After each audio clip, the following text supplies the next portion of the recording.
remember back in 1997 when Princess Diana died.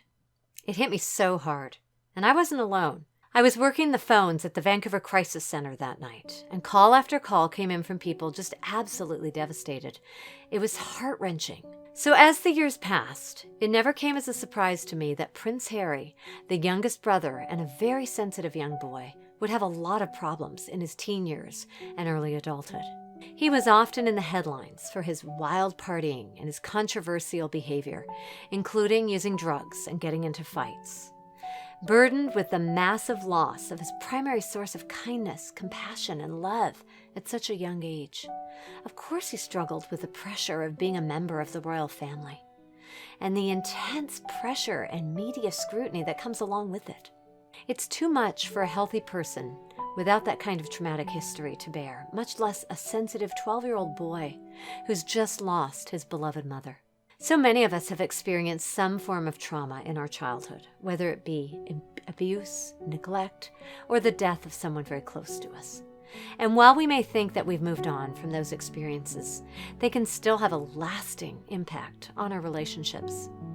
Childhood trauma can cause us to develop patterns of behavior and coping mechanisms that make it difficult for us to form healthy relationships. For example, if we experienced abuse as a child, we may have a really hard time trusting others or allowing ourselves to be vulnerable.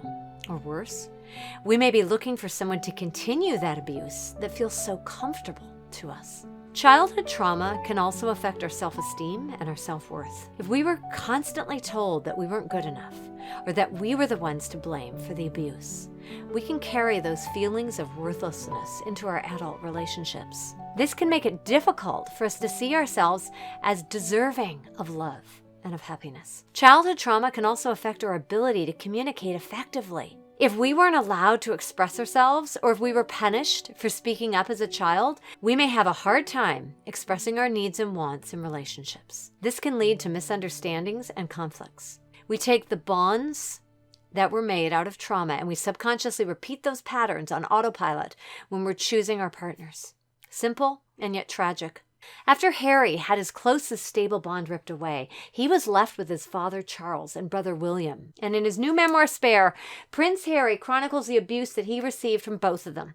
His father constantly making jokes about him being the spare, which is where the title comes from, as well as joking that he doesn't know if he's even Harry's real father. Well, many wave these kind of remarks off as just being jokes. To a young, sensitive child in his formative years, they can be nothing short of emotionally traumatic. And childhood trauma like this almost always has an effect on our relationships in our adult life. We might be adults, but we carry all of this trauma with us and these experiences and how we learned. See, that's what Spare shows us over and over again. According to author Christopher Anderson in his book, The King, The Life of Charles III, Charles had many of his own childhood traumas. He was a sensitive boy himself, with domineering and often absent parents. And while the specific details of his childhood trauma are not widely known, it's believed to have significantly impacted his emotional well-being. Despite his position of power and prestige as the future king, he's chosen to keep his childhood teddy bear as a reminder of his past and a source of childlike comfort. Anderson reported that King Charles has continued well into adulthood to carry this teddy bear with him on official engagements and state visits. And until his later life, he would only allow his childhood nanny, Mabel Anderson, to even ever repair the toy bear. And when it was being repaired, he acted as if it was his own child undergoing surgery. That's how tightly he's still bonded to his childhood toy that was likely his only source of emotional comfort. He was a soft little boy, traumatized out of being soft by parents who were part of something that demanded rigidity and performance with little love and caring to be found.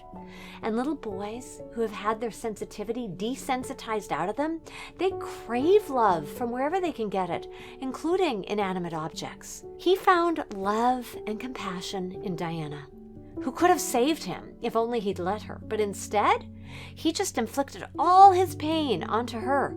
All too often, the abused become the abusers. And if Harry's allegations are to be believed, then William is repeating this pattern, carrying with him another common effect of childhood trauma, uncontrollable anger, causing him to physically attack his younger brother during an altercation at Harry's house. Harry claims that William threw him to the ground, causing cuts and scrapes on his back. Well, now we come to Harry. Harry chose Meghan because, unlike his father and brother, he's allowed himself to choose for himself. He can buck the establishment. He lived up to an image for only as long as he could. He has the fire of his mother Diana in him because he's always been expendable. Literally, he's the spare, the backup, the understudy, and the wings. As an outsider looking in, it may have seemed unlikely that Prince Harry and Meghan Markle would have found love in each other. But as it turns out, their bond is so much stronger than just their shared values of wanting to make the world a better place. According to Fran Wolfish, PhD, a Beverly Hills-based psychotherapist, the couple share a deeper connection rooted in their childhood traumas. Both Harry and Meghan experienced the pain of their parents' divorces at a young age. Regardless of the motives many people demonize Meghan with, they both speak to the realness of raw, messy relationships that are the only type that exist outside of appearances. Any establishment hates this, ostracizes it, and does whatever it can to destroy any association with it, whatever the cost to actual people and their relationships. And that's why Meghan and Harry are as strong as they are together, because they're both demonized together. This time, Harry isn't alone.